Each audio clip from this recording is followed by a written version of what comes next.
Hello friends, welcome to my channel.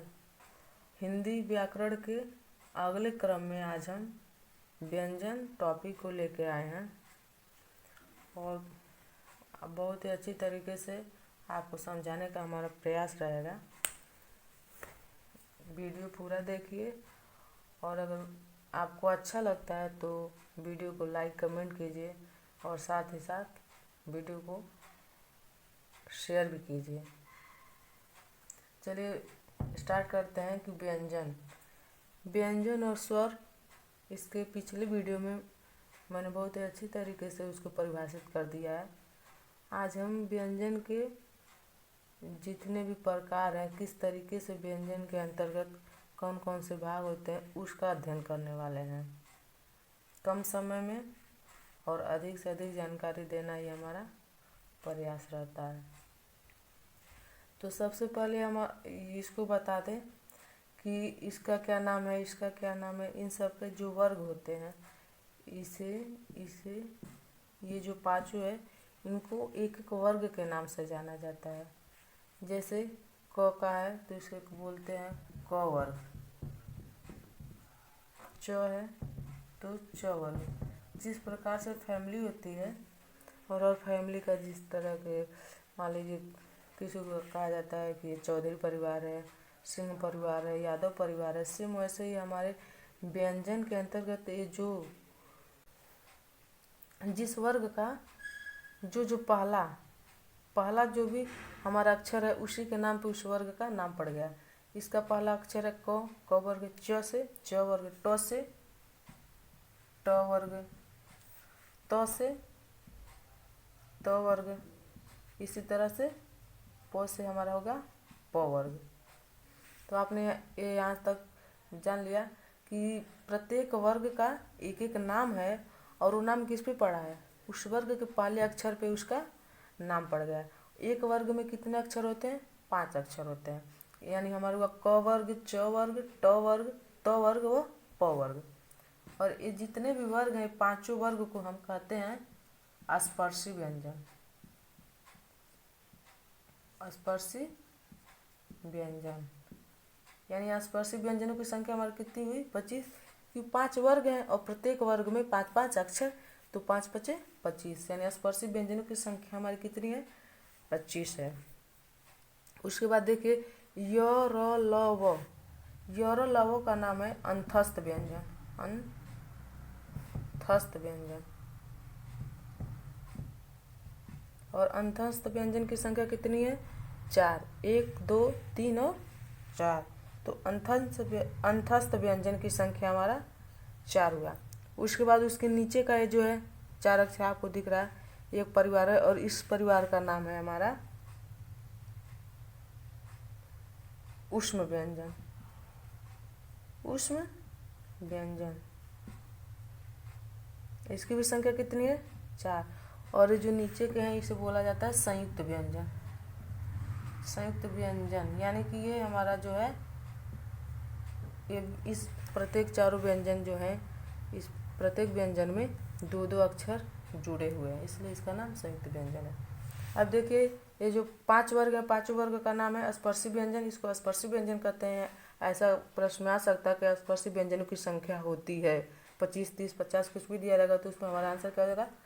25 हो जाएगा। उसके बाद क्वेश्चन पूछ सकता है कि अंतस्थ व्यंजनों की संख्या होती है तो कितनी होती है? 4। य र ल व। या फिर उसी तरह से क्वेश्चन दे सकता है कि निम्न में अंतस्थ व्यंजन है, र दे दिया, म दे दिया, ग दे दिया और क दे दिया, तो आपको याद है य र ल व, यानी ये हमारा आंसर क्या हो जाएगा? र। इस तरह से क्वेश्चन आते हैं, इसलिए जो भी पढ़ा रहे उसको ध्यान से आप देखिए और उसको समझने का प्रयास करिए। उसके बाद ऊष्म व्यंजन। ऊष्म व्यंजनों की संख्या कितनी होती है? 4 होती है। ऊष्म व्यंजन मतलब ये हुआ कि ऐसे व्यंजन जिसको उच्चारित करते समय हमारे मुख से गर्म हवा निकलता हो। इसको ऐसे देखिए, प्रैक्टिकली भी इसको कर सकते हैं। अपने मुख पे हाथ रख के और इस जो भी चारों शब्द हैं, चारों अक्षर हैं, चारों अक्षरों को आप बोलिए और देखिए कि एहसास कीजिए कि क्या ये बात सही है कि गर्म हवा महसूस हो रहा है। स ह, या फिर यहीं पे देखिए य उच्चारित करने पे मुख से हवा नहीं निकला, निकलने को निकला, लेकिन इसके अपेक्षा कम हवा निकली है। लेकिन जो उष्म व्यंजन के चारों अक्षर हैं, इसको उच्चारित करने से हमारे मुख से गर्म हवा निकलती है। संयुक्त व्यंजन मतलब ऐसे व्यंजन जो एक से अधिक यानी दो अक्षरों से या दो वर्डों से मिलकर बने होते हैं, उसको संयुक्त व्यंजन कहते हैं। और संयुक्त व्यंजनों की भी संख्या कितनी होती है? 4। अब देखिए, इसको याद कर लेना है, तो कैसे याद करेंगे? पहले जो इजी है उसको देखते हैं कि कैसे उसको जानेंगे। जैसे त्र है, इसको आसानी से जान जाएंगे कि हमारा त्र तर यानी हमारा हो गया आधा त और प्लस र। इस बात का हमेशा ध्यान देना है कि पहला अक्षर जो ओ आधा होता है, लास्ट वाला नहीं। अब उसके बाद हमारी ये एक है और एक, तो इसका क्या हो जाएगा? आधा क और प्लस पेट फर हुआ स, आधा क और ये स, ये हो गया। अब स्र हुआ हमारा, इसका क्या होगा? सलीफ वाला स्वर रहेगा, आधा स प्लस र हमारा होगा श्री।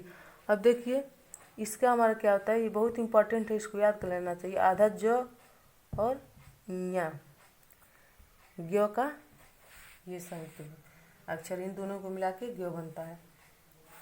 यहाँ तक आप लोग समझ लिए।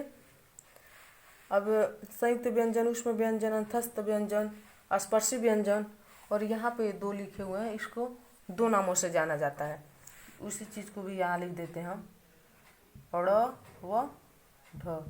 इसको कोई उत्क्षिप्त व्यंजन बोलता है, उत्क्षिप्त व्यंजन, या फिर इसी का नाम होता है द्विगुण व्यंजन। द्विगुण व्यंजन यानी कि द्विगुण जिसमें 2 गुण है। 2 गुण का मतलब क्या हुआ? अगर ये हम बिंदी हटा दिए तो ड हो गया, ड से डलिया। लेकिन अगर ये हम लगा दिए तो ड़ हो गया, यानी सड़क, घड़ी, इसको लिखा जाए। इसी तरह अगर ये हटा दिए तो हमारा ढ हो गया ढक्कन, ये लगा दिए तो हो जाएगा लुढ़कना। और इसको ध्यान देना हमेशा कि ये जो ढ है, इस ढ से हमारा शब्द स्टार्ट हो सकता है। मतलब कोई भी शब्द अगर स्टार्ट हो रहा तो स्टार्टिंग में यानी प्रथम वर्ड ये अक्षर हो सकता है, लेकिन ये जो है नीचे ये बिंदी लगा हुआ है, ये अक्षर कभी भी प्रथम पे नहीं आएगा। जब भी आएगा तो बीच में आएगा या अंतिम में आएगा, लेकिन प्रथम में कभी नहीं आता ये। यहाँ तक आप लोग समझ गए होंगे। अब इसके बाद का चलिए स्टार्ट करते हैं। अब वायु संवेग के आधार पे, तो वायु संवेग के आधार पे हमारे जो है व्यंजन 2 प्रकार के होते हैं। एक होता है अल्प और दूसरा होता है महा। यहाँ पे हमने लिखा हुआ है अल्प प्राण और महाप्राण। अल्प मतलब क्या होता है? कम, महा मतलब ज़्यादा, और प्राण मतलब आप समझते हैं कि हवा। प्राण मतलब हवा, यानी किन अक्षरों को बोलने से हमारे मुख से अत्यधिक हवा निकलती है और किन अक्षरों को बोलने से कम। क्योंकि कोई भी ऐसा अक्षर नहीं है, कोई भी अक्षर क्या बोले कि एक छोटा सा आवाज़ भी हमारे मुख से बाहर नहीं आ सकता जब तक हमारे मुख से हवा का आदान प्रदान हो, मुख से हवा बाहर ना निकले और बाहर से हवा अंदर ना आए। तो हवा का तो आदान प्रदान होता है, बस बात क्या है कि किसी अक्षर को बोलने में मुंह से हवा अधिक निकलेगा और किसी अक्षर को बोलने से मुंह से हवा कम निकलेगा। तो इसके आधार पे वायु संवेग, वेग मतलब समझ रहे हैं कि क्या होता है? गति।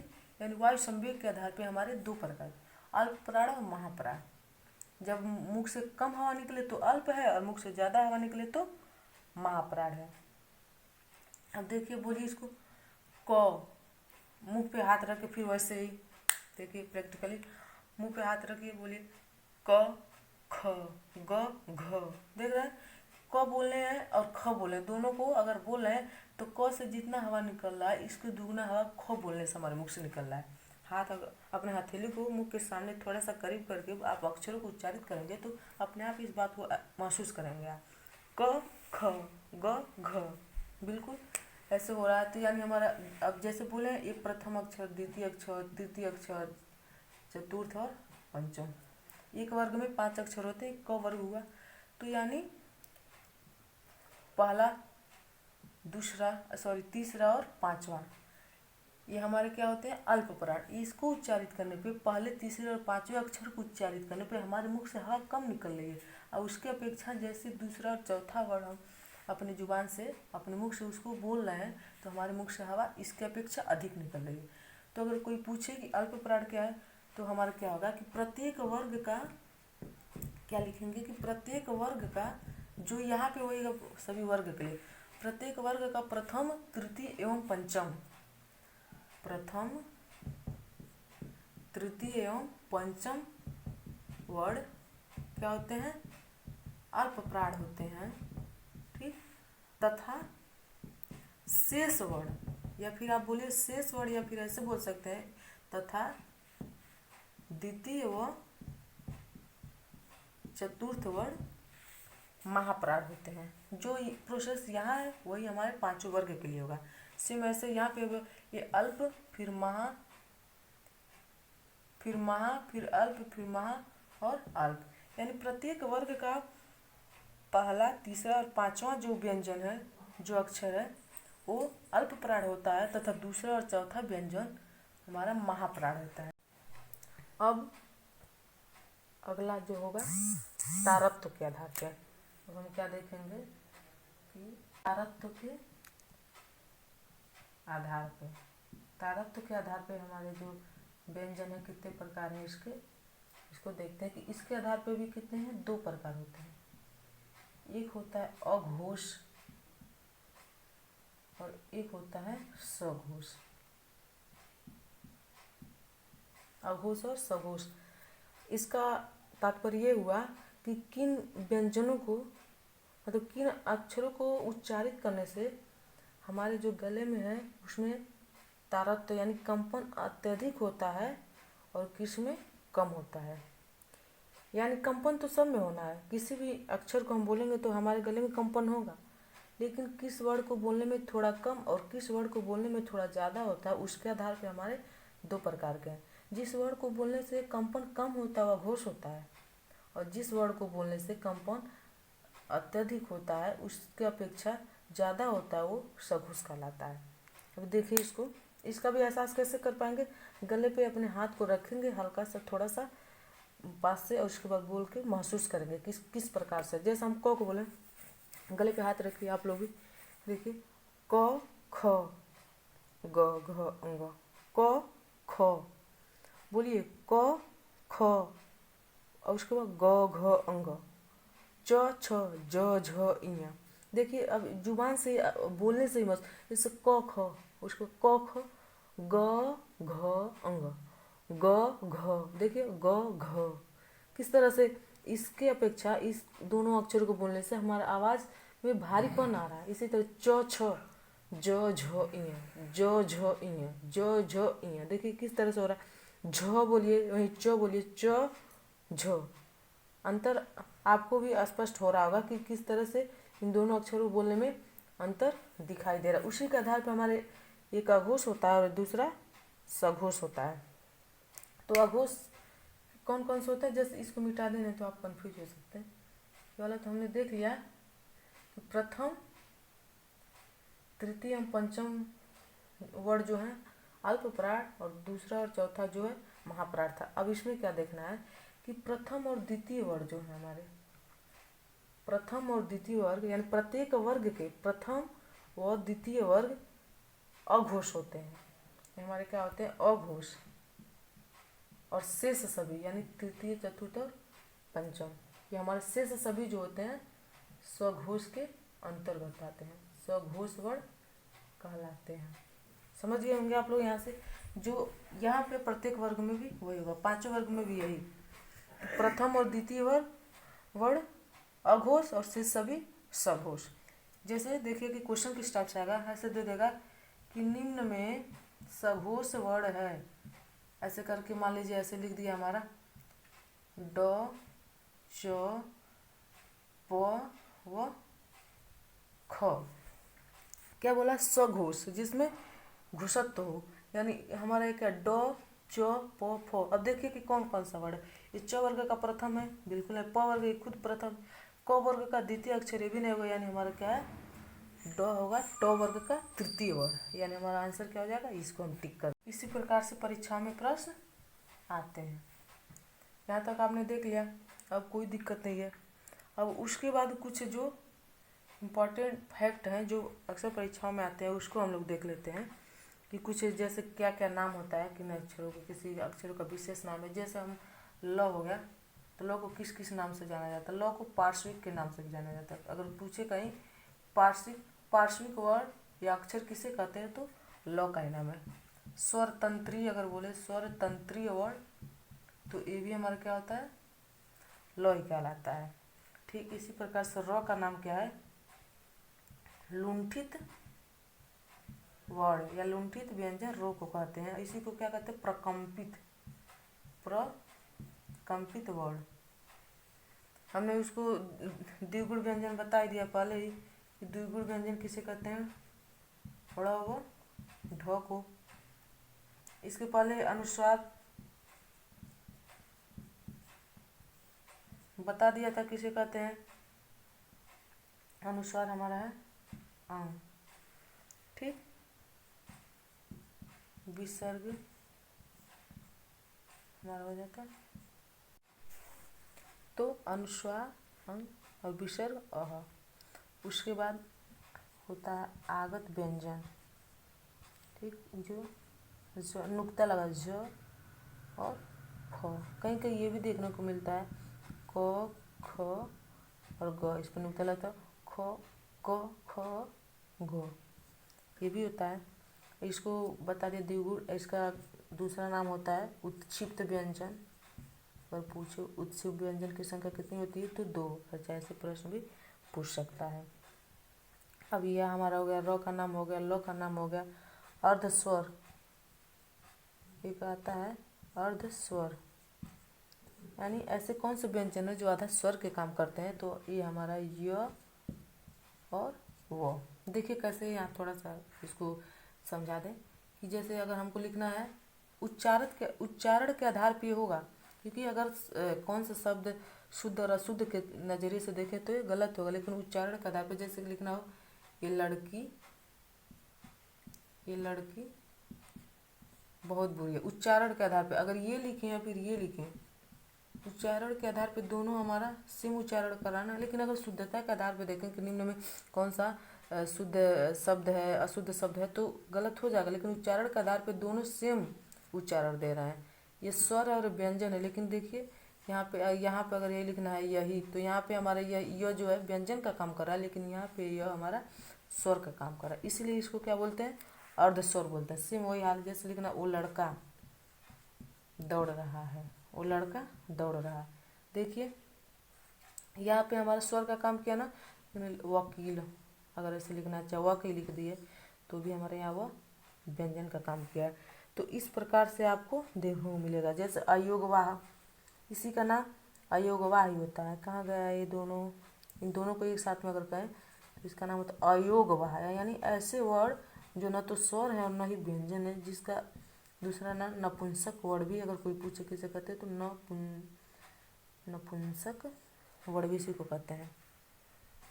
और अगर जैसे संघर्षी हो गया, ये जो हमारा है चौवर्ग, इसको ये स्पर्शी तो था ही और इसको संघर्षी भी बोलते हैं, तो यानी स्पर्शी संघर्षी इसका नाम हो जाएगा। हमारा क्या हो जाएगा, स्पर्शी संघर्षी के अंतर्गत ये हमारे 4 वर्ड आते हैं।